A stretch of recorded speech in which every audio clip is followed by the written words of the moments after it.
Processo legislativo. Então, o que nós fizemos, pessoal? Revisamos aí a aula um pouco, em grande medida, né, os fundamentos do processo legislativo.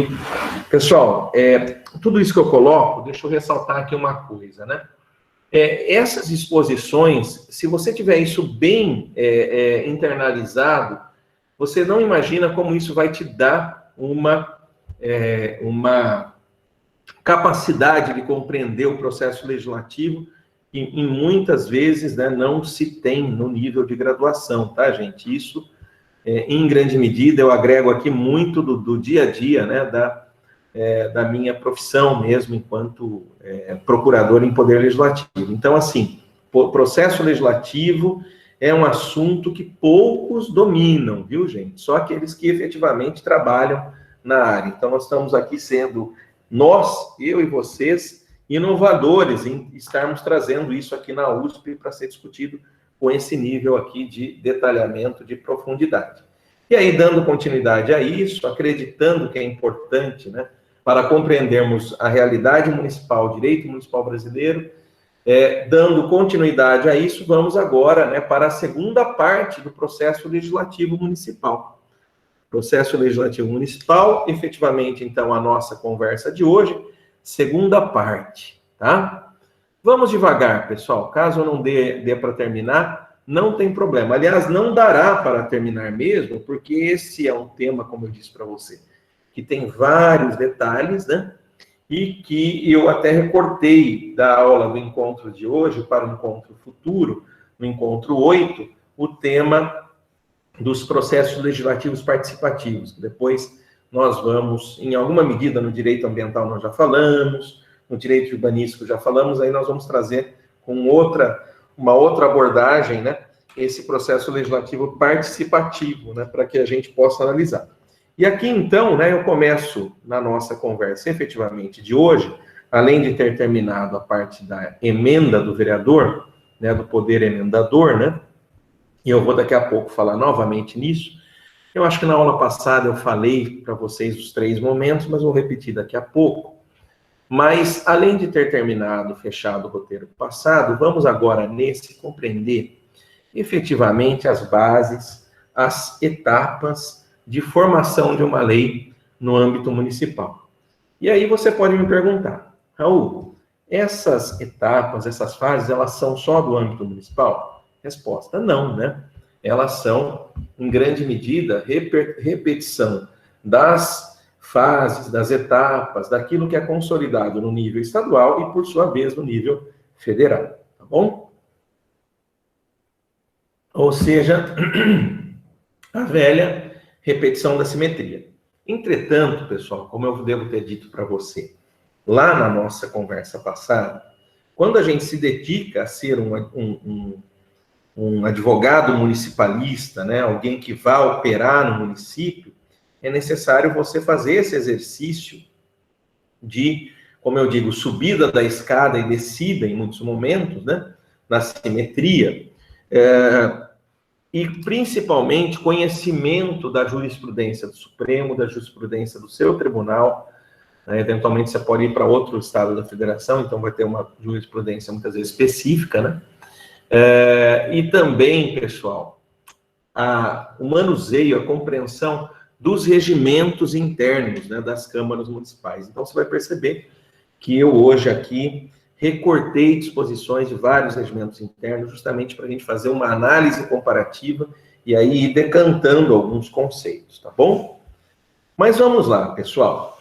Esse assunto do processo legislativo, em que eu já abordei no encontro passado as principais questões, né, as principais questões colocadas pelo Supremo Tribunal Federal.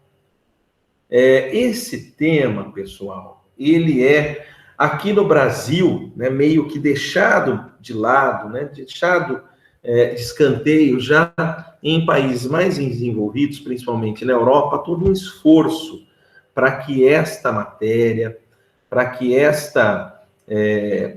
a atividade legislativa, o processo legislativo seja melhor compreendido, reflita mais os anseios do povo, etc.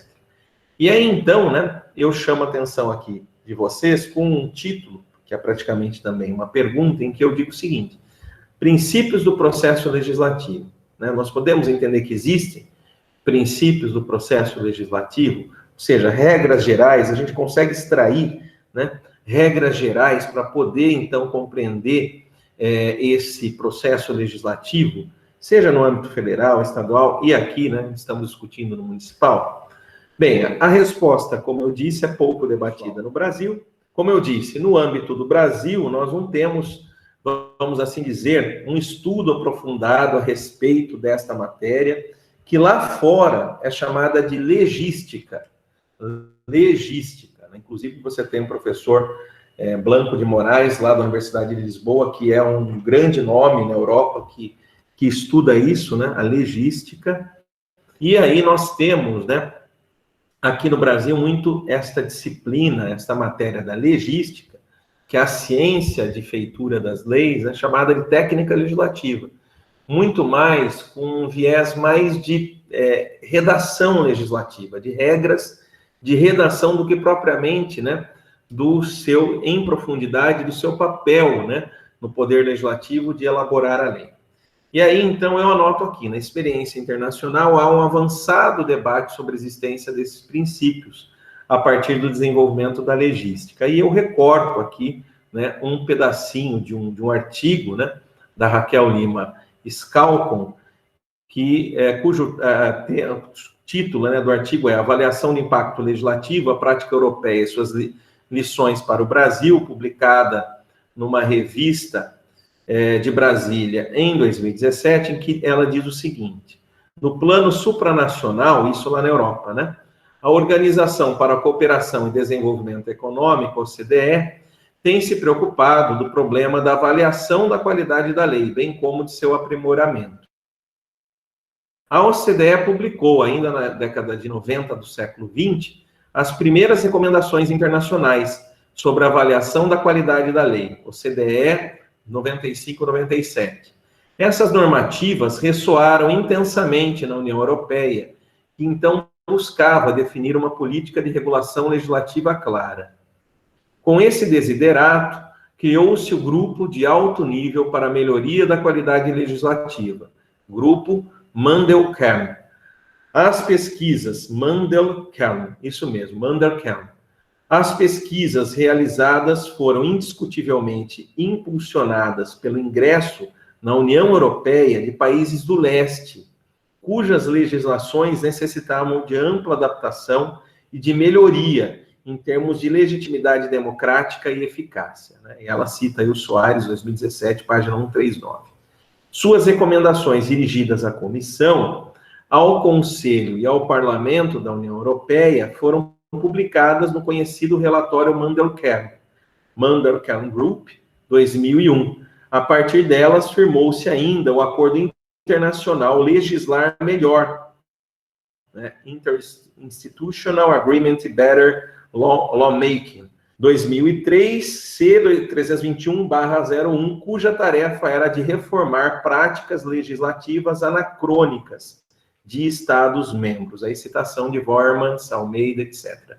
Bem, qual é o pano de fundo, como vocês sabem, da União Europeia, pessoal? Uma marcante, né, discrepância entre os países mais desenvolvidos a oeste, né, da Europa, e os países com uma forte tradição democrática, como França, mesmo Alemanha, Portugal, Espanha, Itália, Inglaterra, né, berço, portanto, aí do parlamentarismo, como também, né, ao contrário, falta, um déficit democrático de funcionamento dos países do leste europeu, que, como vocês sabem, em grande medida, antes de se tornarem socialistas, né, eram ali, muitas vezes, países menores, países ainda quase semifeudais na sua organização política, e aí com um partido único, né, com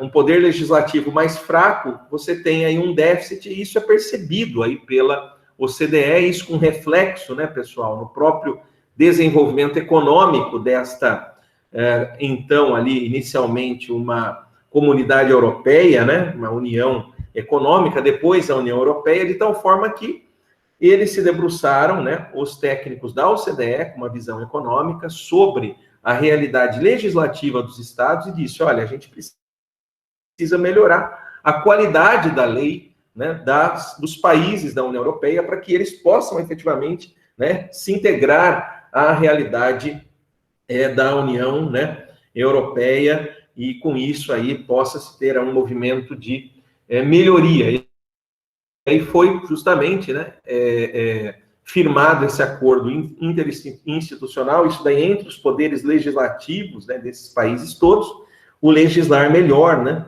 assim chamado, decorrente, por sua vez, desse relatório Mandelker, deste relatório, deste estudo feito, né, na realidade desses países, em que se demonstrou essa diferenciação, essa discrepância. Então, interessante, né, entender este processo histórico, né, o que está por trás. E aí, nós temos, né, como anotação aí minha, né, como os princípios, né, o livro branco, também chamado livro branco do relatório Mandelker, de 2001, né, foram ali definidos alguns princípios, né, princípios para o processo legislativo, para a melhoria da qualidade, né, das leis da União Europeia, do processo legislativo. E esses princípios são esses que aqui coloco: necessidade, proporcionalidade, subsidiariedade, transparência, responsabilidade, inteligibilidade e simplicidade. Bem, muitos deles são autoexplicativos, né? Muitos deles aqui não precisaríamos perder muito tempo para compreendê-lo, né? Compreender cada um deles, para compreendê-los. Então, o primeiro princípio, necessidade, né, nós temos aí como necessidade, pessoal, a ideia central é de que o parlamento ele deve produzir a lei quando for essa lei necessária, né? Por quê? Nós, e principalmente no nível municipal, pode parecer estranho falar, né? Tem que produzir a lei quando ela é necessária, mas se você for verificar a atividade legislativa real nos nossos parlamentos municipais, você vai verificar que, em grande medida, uma boa parte das leis que são produzidas pelos nossos vereadores, elas são desnecessárias. São desnecessárias por vários motivos, várias razões. Primeiro, são desnecessárias porque, às vezes, já existe uma lei nacional ou uma lei estadual a respeito do tema, e aí, no afã de querer legislar no nível local, na verdade, se repete com outras palavras aquilo que está numa lei nacional, numa lei regional, estadual. Ela pode ser desnecessária porque justamente leva nada a lugar nenhum, né? Justamente porque disciplina um assunto que não tem relevância para a sociedade. Então, a ideia aqui da necessidade é justamente essa, de se evitar aquele fenômeno da inflação legislativa, né? Do excesso de leis, principalmente de leis que não levam nada a lugar nenhum, leis desnecessárias. Então, essa é a ideia central da necessidade. A segunda ideia, né, o segundo valor que está albergado no princípio da proporcionalidade, né, é definido aí pelo Luiz Fernando Pires Machado, eu recortei aqui de uma obra dele, né, a proporcionalidade como o seguinte: qualquer ato normativo deve equilibrar. Então, proporcionalidade, que decorre de razoabilidade, é a ideia do quê? De equilíbrio, de sopesamento, né, entre vantagens e as condições prescritas nos diversos instrumentos normativos, que permitam aos poderes públicos o desenvolvimento de ações de diversas naturezas, em função dos objetivos a serem alcançados. Então, a proporcionalidade, quer dizer, é uma análise também, uma decorrência da necessidade. Uma vez necessário, né, qual que é a forma de se fazer a lei de forma mais proporcional, sopesando-se, equilibrando-se as suas vantagens e as condições que são ali previstas no texto legal. Subsidiariedade, né? Subsidiário é aquilo que se sustenta, né, que está abaixo ou ao lado, enfim, aquilo que se posiciona, né, junto a outro. Então, a subsidiariedade, né, explica aqui o Luiz Fernando Pires Machado, tem por função assegurar que as decisões sejam tomadas ao nível mais próximo possível dos cidadãos. Então, a ideia aqui é de aproximação, de estar junto, né? A subsidiariedade aqui de uma atuação do legislativo muito próxima do cidadão. garantindo sistematicamente que qualquer ação aqui legislativa levada a cabo em nível comunitário seja justificada em relação às opções disponíveis, opções essas que são sopesadas numa discussão com as pessoas, com os cidadãos, com os destinatários da norma. Então, a subsidiariedade também tem uma ideia aí de participação, né, pessoal, em que você tem, né, aquele destinatário da norma de forma subsidiária, atuando no Poder Legislativo, e o Poder Legislativo, em relação à sociedade, sendo, né, subsidiariamente chamado a atuar também. Então, essa ideia aqui de participação também. Transparência, publicidade, clareza, né, também é um outro princípio. Responsabilidade, né, em que você tem aí todas as partes envolvidas devem estar aptas a identificar claramente as autoridades de onde emanam os atos normativos que a elas se aplicam, né? E aí ele anota, com efeito, as dificuldades de aplicação dos atos normativos devem ser informados para justificar suas alterações. Então, responsabilidade, claramente, quem é o responsável por implementar, muitas vezes, a política pública, o responsável, né, por fazer cumprir a lei, né? Inteligibilidade, aqui é a ideia da lei ser clara, ser direta, ser objetiva, né? Aqui ele coloca coerente, compreensível, acessível àqueles a quem se destina, né? E sendo isso uma condição essencial à sua boa aplicação. Ou seja, né, a inteligibilidade dela ser, não ser feita com uma linguagem hermética, fechada, técnica, e sim ela ser direta, ela ser entendível, compreensível por qualquer um do povo, né? Inteligibilidade. E aí eu falo para vocês, quantas leis muitas vezes são complexas, né? São mal redigidas nesse sentido. Então, a própria lei complementar 95, né, que nós vamos mais à frente, talvez dar aí uma repassada, ela nos indica isso, né? Escrever os artigos de forma na forma direta, né, e não de forma alternada, mas de forma direta, clara, sem preciosismos, utilizando-se de palavras de fácil compreensão, né, de inteligência, portanto, direta pelo seu destinatário, né? Simplicidade, né? Então, o ponto de equilíbrio, de clareza, de transparência, de inteligibilidade está justamente na ideia, no valor da simplicidade.